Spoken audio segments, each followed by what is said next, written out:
la anticorrupción y la hipocresía. Durante el meticuloso proceso de elección de quiénes serán los integrantes del sistema anticorrupción, de todos lados llegaban buenos comentarios y apoyos. Apenas se han dado a conocer los nombramientos, todos han causado cierta inconformidad e incluso impugnaciones legales, como es el caso de los contralores del Tribunal Electoral del Estado y de la Comisión Estatal de los Derechos Humanos. Además, se nombró en el cargo de fiscal anticorrupción al académico Gerardo de la Cruz, que sin embargo no ha podido tomar posesión debido a una suspensión tramitada por Gabriel Valencia, hermano del diputado Augusto Valencia. Manuel Rodríguez Murillo tuvo que tramitar un amparo para asumir el cargo de Contralor en el Tribunal Electoral. La Comisión Estatal de Derechos Humanos Jalisco cedió y permitió el regreso de Jesús Brizuela Villegas como Contralor del organismo.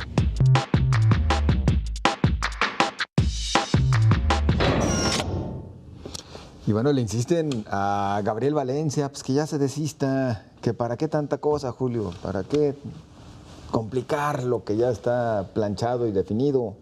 Lo que él argumenta es que hasta que no se entreguen los resultados de los exámenes de control y confianza, es cuando ya se confirmaría que Gerardo Ignacio de la Cruz puede ser fiscal anticorrupción y que entonces se quiere desistirá. convertir en árbitro entonces, o censor del proceso. No, censor, pues también él tiene ese derecho de acudir ante tribunales, está en la ley, ¿no?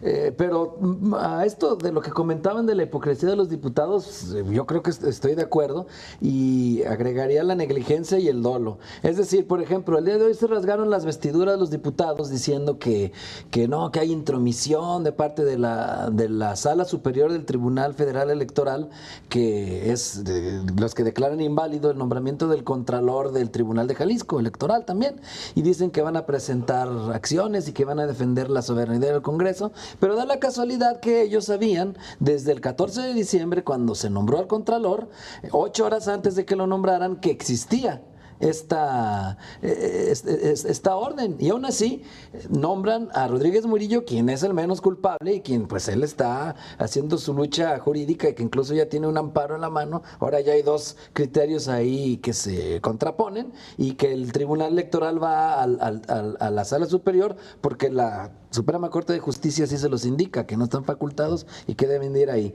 Entonces, claro que sabían que ese nombramiento no iba a prosperar y aún así lo hacen.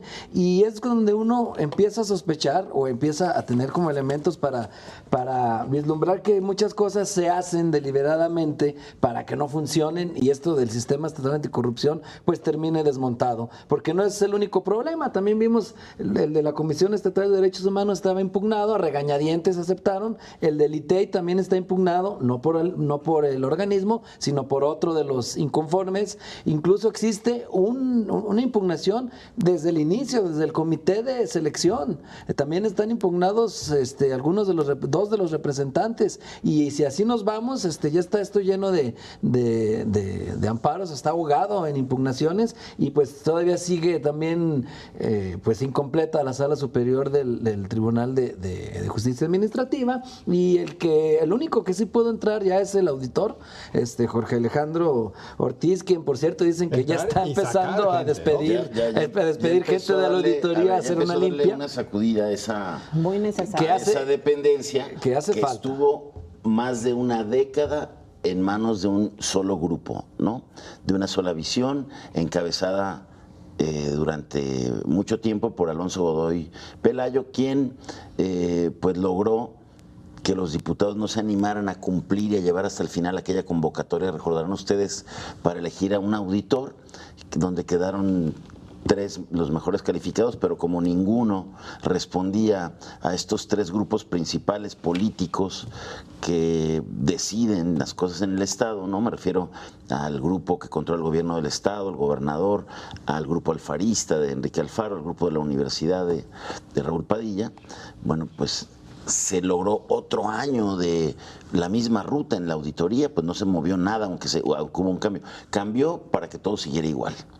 Entonces, bueno, hoy este auditor que tiene pues la confianza, que tuvo unanimidad en los diputados, un currículum impresionante. Un currículum que garantiza conocimiento del puesto, independencia, probidad, que creo que también lo cumple tanto Jorge Ortiz como Gerardo Ignacio de la Cruz, que no puede tomar protesta como fiscal anticorrupción, como el primer fiscal anticorrupción del Estado por estos litigios.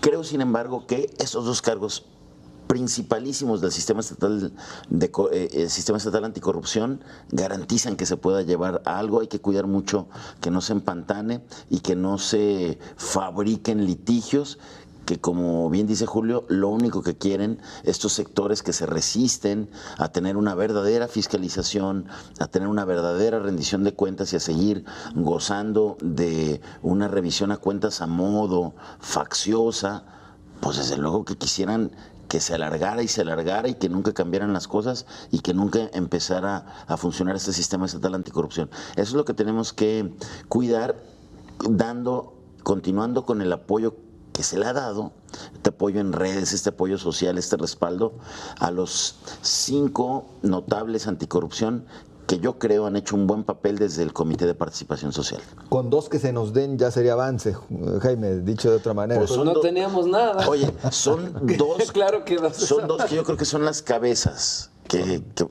Son 2 cabezas claves de estos 10 funcionarios que dan vida al sistema estatal anticorrupción. Sonia.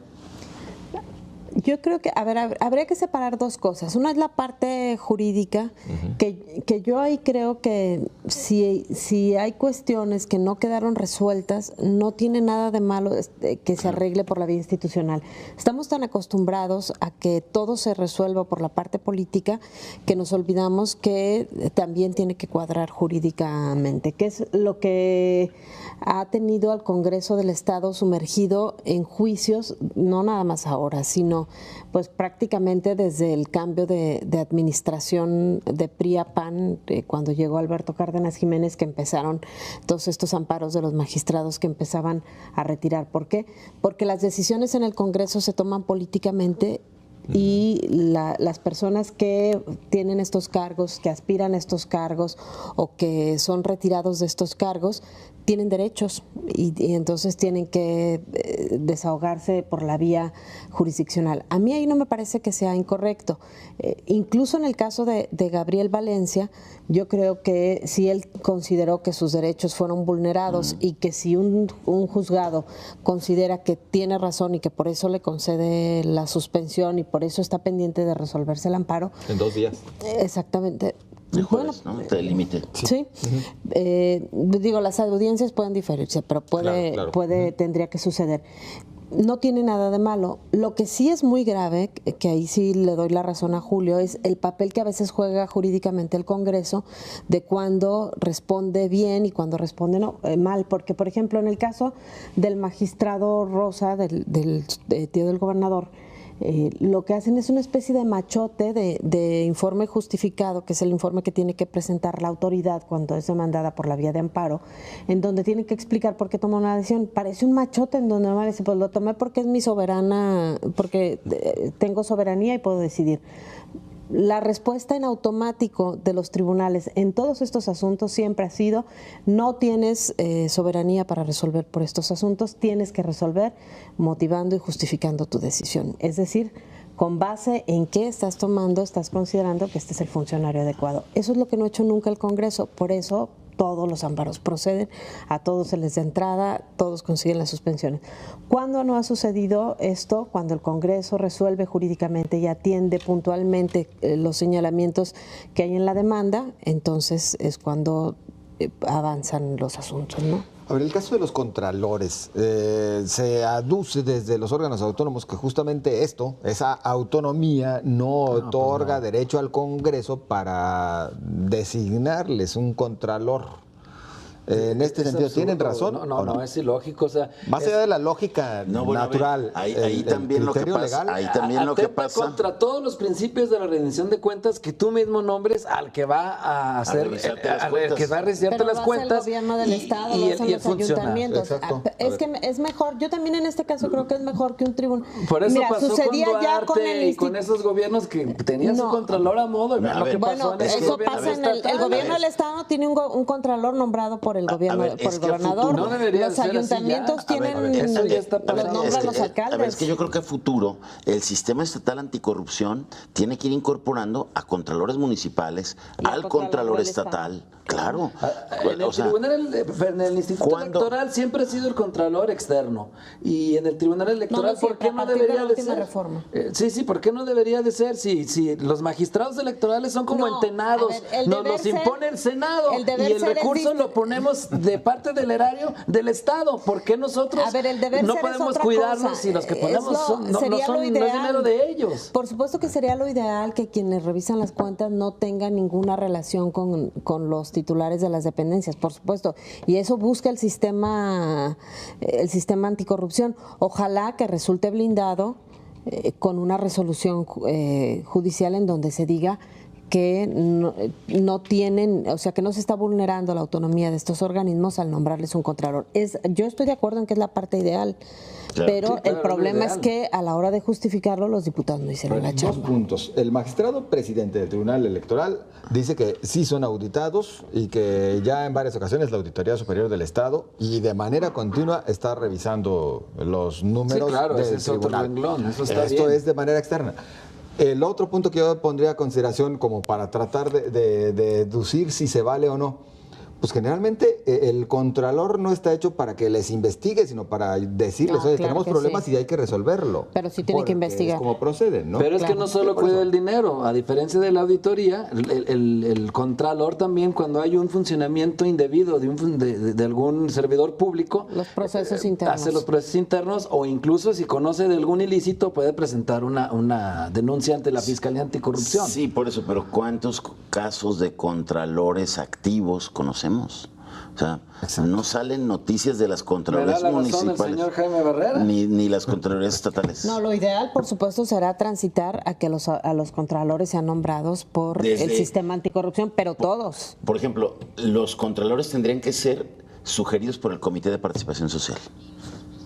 Así como se sugirió a los contralores de los organismos del Instituto de Transparencia, de Derechos Humanos, de todos ellos.